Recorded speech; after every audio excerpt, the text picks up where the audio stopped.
Baik, Assalamualaikum warahmatullahi wabarakatuh. Selamat pagi, siang, sore, dan selamat malam semuanya.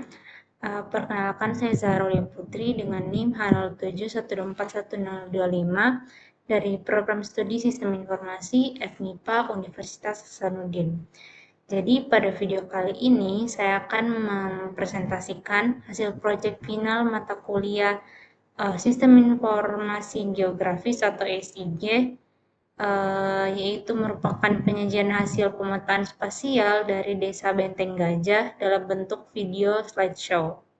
Nah, dalam video ini saya akan menjelaskan secara runtut seluruh proses pemetaan yang sudah kami lakukan, mulai dari identifikasi objek spasial, proses digitasi,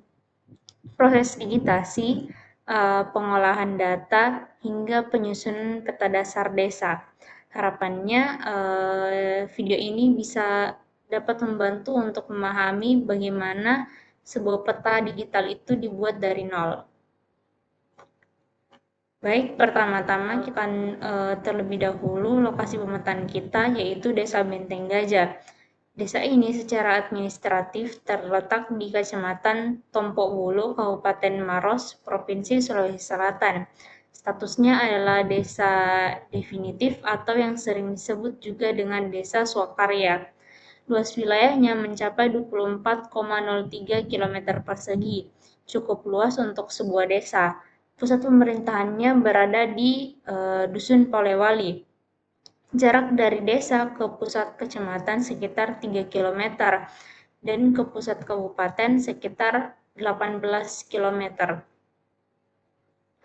Desa Benteng Gajah ini terbagi menjadi 3 dusun utama.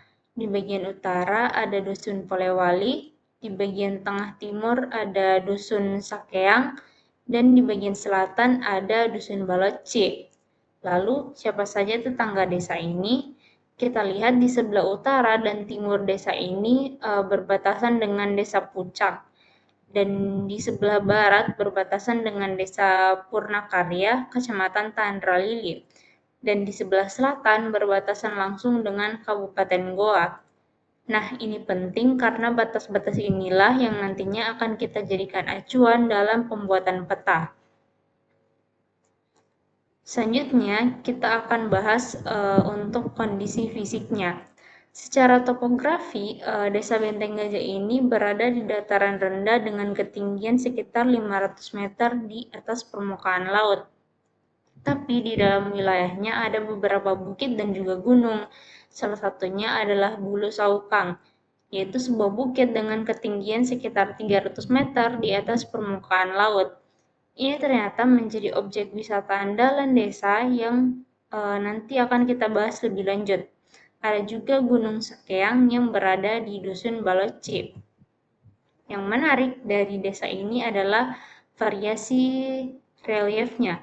Sebagian wilayah berupa dataran yang relatif datar, cocok untuk persawahan, tapi sebagian lainnya berupa perbukitan dengan kemiringan yang cukup signifikan, yang biasanya dimanfaatkan sebagai kebun ataupun ladang.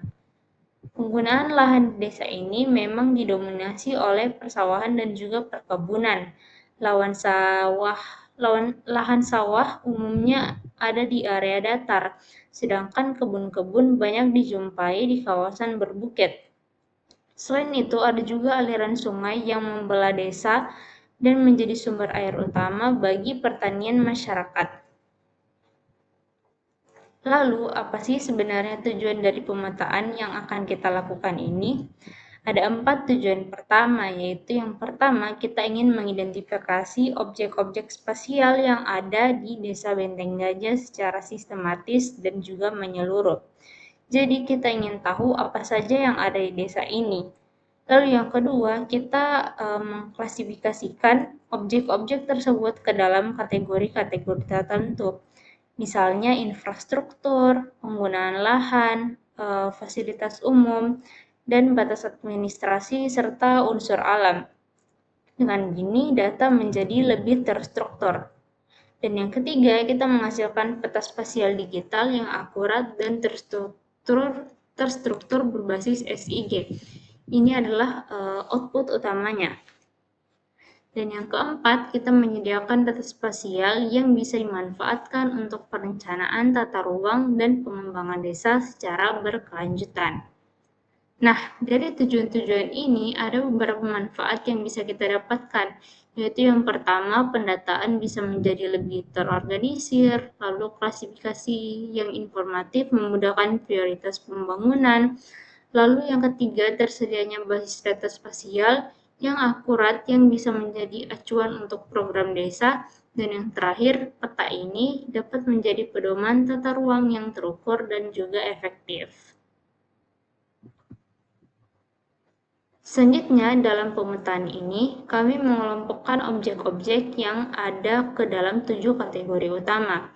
Ini penting supaya peta yang kita hasilkan rapi dan juga informatif. Kategori pertama adalah batas administrasi yang meliputi batas desa dan batas antar dusun. Kategori kedua adalah infrastruktur transportasi, yaitu jalan utama desa dan jalan pertanian. Lalu kategori ketiga adalah hidrologi. Dalam hal ini, aliran sungai yang melintasi desa. Lalu kategori keempat adalah penggunaan lahan. Ini cukup banyak meliputi sawah, kebun pisang Cavendish, kebun singkong, kebun campuran, dan juga vegetasi alami. Kategori kelima adalah pemukiman warga, lalu yang kategori keenam adalah fasilitas umum dan sosial. Contohnya seperti masjid, gereja, sekolah, kantor desa, puskesmas, lapangan, dan tempat pemakaman umum. Dan kategori ketujuh adalah potensi ekonomi dan pariwisata, seperti peternakan, budidaya pisang, bulu saukang, dan wisata alam bahagia. Sekarang saya ingin memberitahukan sedikit tentang tugas saya di kelompok ini. Jadi saya bertanggung jawab untuk kategori kelima, keenam, dan ketujuh, yaitu semua yang berbentuk titik atau poin. Jadi pemukiman, fasilitas, dan potensi desa itu ditangani oleh saya dan teman-teman saya, dan nanti akan saya jelaskan lebih detail di bagian digitasi. Oke, selanjutnya kita akan melihat hasil identifikasi dari beberapa kategori. Slide ini menampilkan batas administratif dan infrastruktur transportasi. Untuk batas administrasi, dari Desa Benteng Gajah terbagi menjadi 3 dusun, yaitu Dusun Polewali di utara, Dusun Sakeang di bagian timur, dan Dusun Baloci di selatan. Batas antar dusun ini kami gambarkan dengan garis merah putus-putus. Sedangkan untuk infrastruktur transportasi, kami mengidentifikasi dua jenis jalan. Jalan utama desa yang berwarna oranye, fungsinya untuk menghubungkan ketiga dusun dan juga menghubungkan desa dengan pusat kecamatan. Jalan ini sebagian besar sudah beraspal, jadi cukup bagus. Lalu ada jalan pertanian yang berwarna merah muda. Ini adalah jalur khusus yang digunakan warga untuk mengakses lahan sawah dan juga perkebunan. Kondisinya masih berupa jalan tanah ataupun berbatu dan biasanya hanya bisa dilalui oleh kendaraan roda 2 atau bahkan mungkin hanya dengan jalan kaki. Selanjutnya kita lihat hasil identifikasi untuk sungai dan penggunaan lahan. Untuk hidrologi, ada aliran sungai yang melintasi wilayah desa, terutama di kawasan Dusun Baloci bagian selatan. Sungai ini sangat vital karena menjadi sumber irigasi untuk lahan persawahan dan juga sumber air untuk peternakan. Bahkan sungai ini juga berfungsi sebagai batas alam yang memisahkan beberapa zona penggunaan lahan. Lalu untuk penggunaan lahan, hasil identifikasi menunjukkan bahwa sawah adalah penggunaan lahan terluas. Sawah ini tersebar di Dusun Polewali dan Sakeang. Ada juga kebun pisang Cavendish yang menjadi komoditas unggulan desa. Kami juga menemukan kebun singkong, kebun campuran yang berisi berbagai tanaman produktif, dan vegetasi alami yang mendominasi kawasan selatan desa, yaitu Dusun Baloci yang masih berupa hutan dan semak belukar. Sekarang kita masuk ke bagian yang menjadi fokus utama saya, yaitu identifikasi objek berbasis titik atau poin. Untuk fasilitas keagamaan, saya menemukan beberapa masjid, yaitu Masjid Nurul Yakin, Masjid Babul Khair, Masjid Jamil Nurul Taqwa, dan Masjid Babul Jannah, dan ada juga satu gereja. Lalu untuk fasilitas pendidikan terdapat SD Negeri 119 Irwasito, SMA PPKU Wahda Islamiyah, MA DDI Sakeang, Pondok Pesantren An-Nur, dan Pondok Pesantren Al-Muhajirin DDI Sakeang. Sedangkan untuk fasilitas pemerintahan dan kesehatan, ada kantor desa Benteng Gajah, puskesmas pembantu, lapangan desa, dan juga tempat pemakaman umum. Lalu dari sisi potensi ekonominya, ada budidaya pisang Cavendish yang menjadi andalan, juga berbagai kandang ayam bertelur dan juga peternakan sapi. Dan yang paling menarik adalah potensi pariwisata, yaitu terutama pada Bulu Saukang. Ini adalah bukit dengan ketinggian sekitar 300 meter yang menawarkan pemandangan yang luar biasa. Dari mana kita bisa melihat dari puncaknya, kita bisa melihat Kota Makassar, Kabupaten Maros, dan juga Kabupaten Goa secara bersamaan. Jadi totalnya ada 36 titik fasilitas yang berhasil diidentifikasi dan juga didigitasi.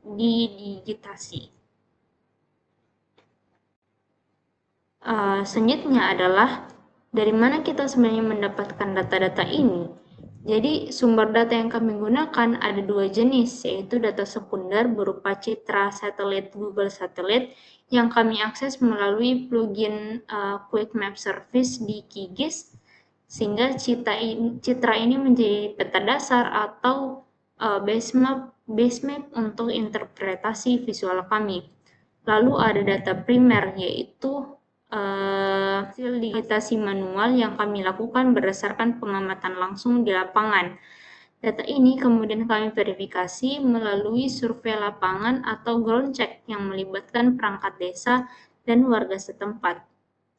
Khusus untuk titik-titik fasilitas yang saya kerjakan, saya melakukan verifikasi langsung dengan mendatangi setiap lokasi dan juga menanyakannya pada warga sekitar untuk memastikan apakah lokasi tersebut sudah akurat dan benar. Sebelum memulai digitasi, ada beberapa persiapan yang harus dilakukan. Slide ini akan memperlihatkan base map Google Satelit yang kami gunakan. Kami mengaktifkan Google Satelit melalui plugin Quick Map Service, sehingga citra ini menjadi acuan utama kami dalam mengidentifikasi kenampakan fisik wilayah desa secara real time. Dengan resolusi yang tinggi, kami bisa membedakan area persawahan, pemukiman, jalan, dan sungai dengan jelas. Lalu kami juga mengatur sistem koordinat atau CRS. Kami memilih WGS 84 atau time zone 50S karena ini sesuai dengan posisi geografis Sulawesi Selatan. Dengan CRS ini, posisi data yang kami hasilkan menjadi lebih akurat. Kami juga melakukan digitasi batas desa secara manual dengan metode on-screen digitizing, sehingga batas ini menjadi kerangka acuan spasial bagi semua objek di dalamnya. Untuk struktur layer, kami membagi data ke dalam 3 jenis geometri, yaitu poligon untuk area seperti sawah dan batas, polyline untuk jalan di sungai, dan poin untuk pemukiman dan fasilitas. Dan seperti yang sudah sebutkan, layer point inilah yang menjadi tanggung jawab saya. Untuk georeferensi, kami tidak melakukannya secara terpisah karena kami langsung menggunakan Google Satelit yang sudah memiliki sistem koordinat. Jadi tidak perlu ada proses penyelarasan data manual. Namun untuk memastikan akurasi, kami melakukan validasi lapangan. Kami mencocokkan posisi objek di citra dengan kondisi nyata di lapangan.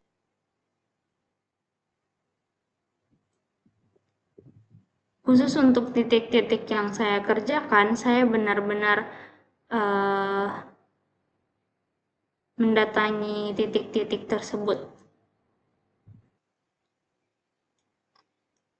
Hal ini untuk memastikan koordinat masjid, sekolah, dan kantor desa tersebut sudah tepat. Proses validasi ini dilakukan dengan bantuan perangkat desa dan pemuda Karang Taruna yang sangat memahami wilayah mereka.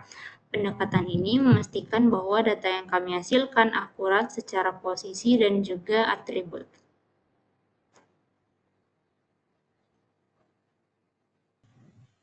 Sekarang kita masuk ke tahap digitasi. Jadi saya akan menjelaskan proses digitasi untuk setiap jenis objek, meskipun fokus utama saya tetap di bagian poin. Jadi untuk jalan, kami menggunakan geometri polyline. Kami menggambar jalan dengan menghubungkan titik-titik yang terlihat di citra satelit. Ada dua kategori jalan, yaitu jalan utama desa yang berwarna oranye untuk menghubungkan ketiga dusun dan menjadi akses kecamatan. Ini adalah jalan yang sudah beraspal atau berbeton.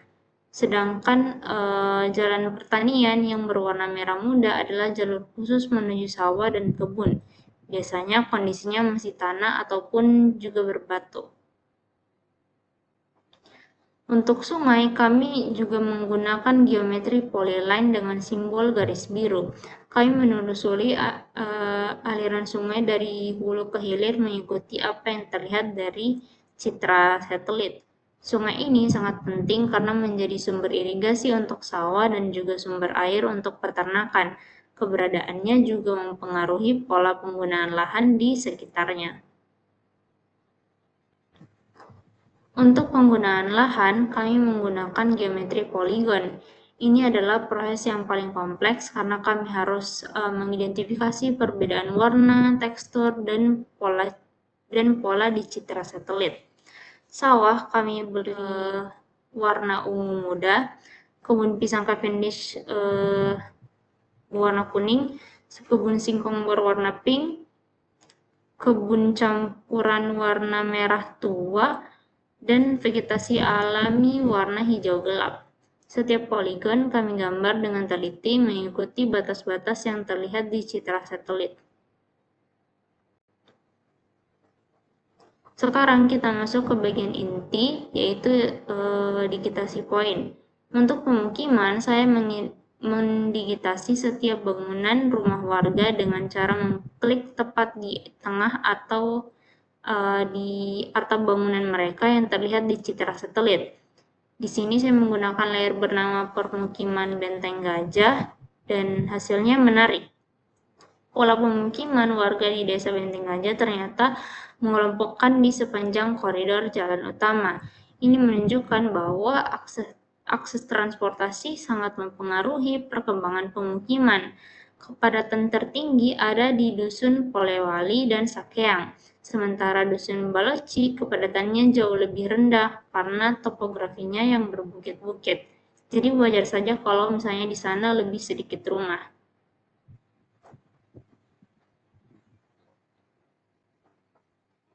Selain permukiman, tugas berikutnya adalah mendigitasi fasilitas dan potensi desa. Total ada 36 titik yang berhasil diidentifikasi dan juga didigitasi. Untuk memudahkan pembacaan peta, di sini saya memberi simbol yang berbeda untuk setiap kategori. Fasilitas keagamaan seperti masjid dan gereja diberikan simbol yang berbeda. Begitu juga dengan pendidikan, pemerintahan dan kesehatan, dan juga potensi ekonomi serta pariwisata. Salah satu tantangan terbesar dalam digitasi poin adalah memastikan posisi titik benar-benar akurat. Kalau titik meleset sedikit, lokasi fasilitas di peta bisa salah. Di sini saya mengatasinya dengan melakukan zoom maksimal dan mencocokkan dengan foto yang saya ambil saat survei lapangan. Teknik digitasi yang digunakan adalah on-screen digitizing manual. Untuk membuat titik, di sini kami menggunakan add point feature. Saya juga sering menggunakan zoom untuk memperbesar area agar lebih presisi. Kalau ada titik yang kurang pas, saya menggunakan vertex tool untuk mengedit posisinya. Prinsipnya sederhana, setiap titik harus berada tepat di tengah objek yang diwakilinya. Misalnya titik rumah harus di tengah atap, titik masjid harus di tengah bangunan. Dan yang tidak kalah penting, untuk selalu menyimpan perubahan setelah selesai, dan juga membuat catatan kecil untuk setiap titik agar saat pengisian atributnya nanti tidak lupa. Setelah semua titik selesai didigitasi, di sini saya akan mengisi data atribut untuk setiap titik. Ini adalah bagian yang sangat penting karena atribut memberikan identitas pada setiap objek. Pada layer fasilitas Benteng Gajah ada kolom bernama nama objek untuk nama fasilitas, kolom jenis untuk kategori, dan kolom nama baru untuk informasi tambahan. Contohnya untuk bulu saukang, di sini saya isi nama objek dengan bulu saukang, jenisnya wisata, dan nama barunya wisata alam Bukit Pendakian. Untuk kandang ayam, begitu juga saya namakan dengan nama objek kandang ayam, jenisnya ekonomi, dan nama barunya peternakan ayam petelur. Dengan atribut ini, peta yang saya hasilkan bisa menjadi sangat informatif. Penggunaan peta bisa langsung tahu nama dan fungsi setiap titik tanpa harus bertanya.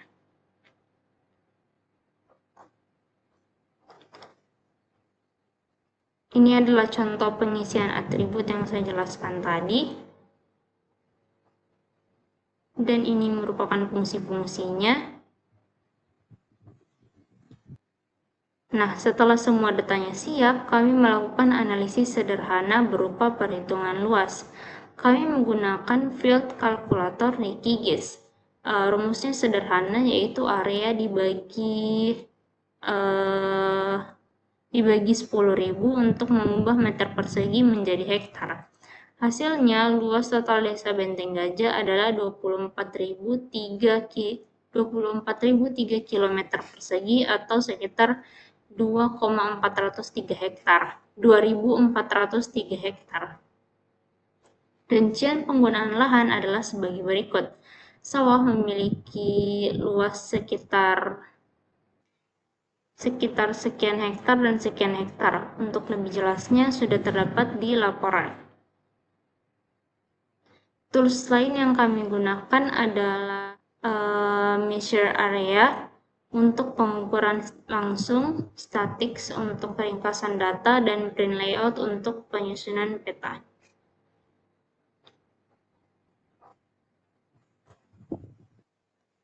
Setelah semua data siap, langkah terakhir adalah menyusun peta dasar menggunakan fitur print layout di QGIS. Komponen peta yang harus ada adalah judul, legenda, skala, arah utara, dan sumber data. Judul peta kami tulis peta dasar Desa Benteng Gajah, Kecamatan Tongkobulu, Kabupaten Maros. Legenda berisi semua layer yang kami buat, yaitu batas, jalan, sungai, penggunaan lahan, permukiman, dan fasilitas.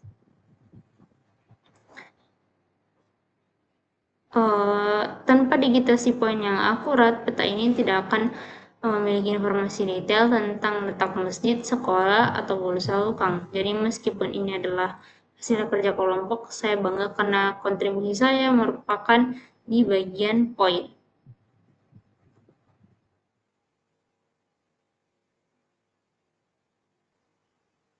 Ini merupakan hasil utama pemetaannya. Lalu untuk manfaat peta dasar desa, di sini kita bisa lihat ada untuk basis data spasial, pengolahan sumber daya, pengembangan pariwisata, dan untuk pengambilan keputusan. Selanjutnya untuk pengalaman dan pembelajaran.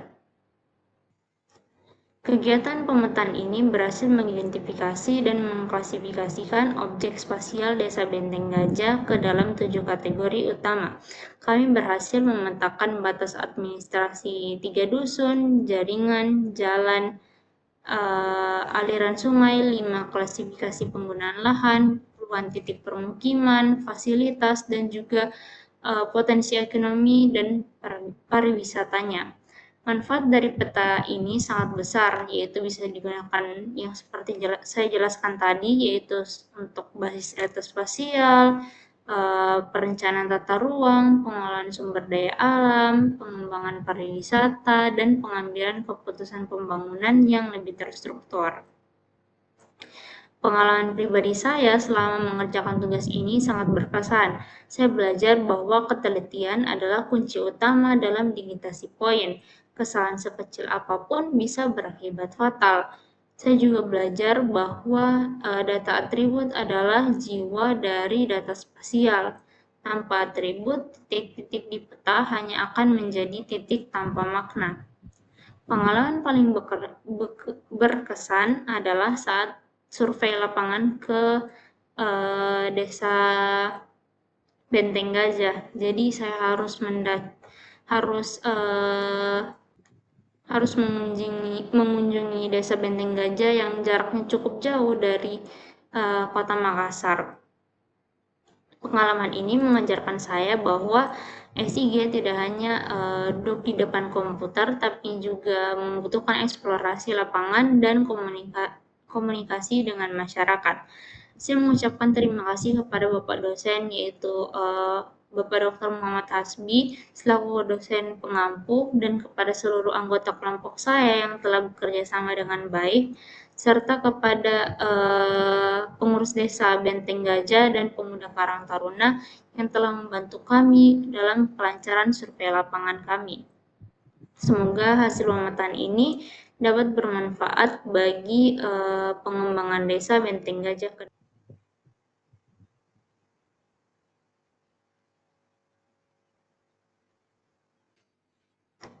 Dan mungkin cukup sekian video dari saya. Kurang dimaafkan. Wassalamualaikum warahmatullahi wabarakatuh.